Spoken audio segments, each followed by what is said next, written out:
Have you ever tried to send an important email only to find out it ended up in the spam folder?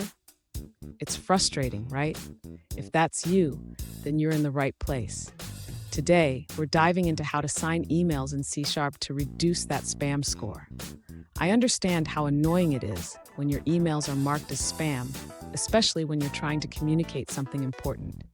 You're definitely not alone in this struggle. Many developers face similar issues when implementing email signing.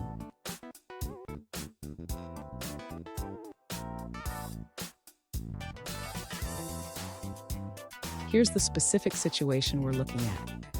One user recently asked about signing emails sent from ASP.NET MVC to decrease the spam score. They mentioned encountering some bugs in their implementation. Sound familiar?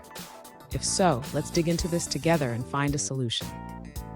So, what could be causing the issue? Signing emails involves several steps, including setting up DKIM records and ensuring your private key is correctly formatted. We'll break it down step by step so you can figure out what's going wrong. And don't go anywhere. I've got a pro tip at the end that will help you avoid common pitfalls when signing emails.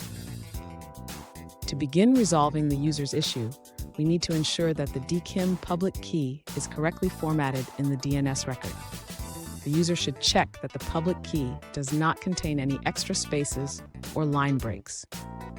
Next, the user should convert the public key from the SSH2 format to the standard RSA format.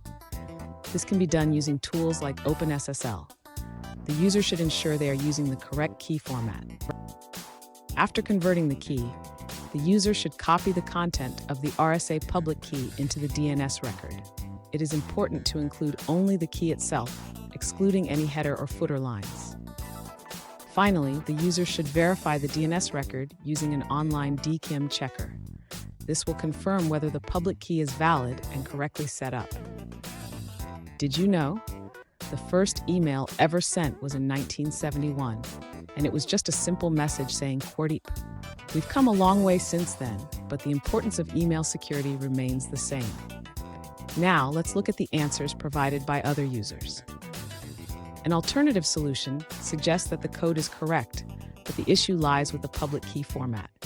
The user points out that the DNS-TXT record cannot contain spaces and that the public key is in the wrong SSH2 format. They recommend converting it to the standard PEM format. Here's the pro tip I promised. Always double-check your DNS records and key formats before testing. This simple step can save you hours of troubleshooting. And there you have it. Your emails should be signed correctly now, reducing the chances of them ending up in the spam folder. Remember, regular checks and updates are key.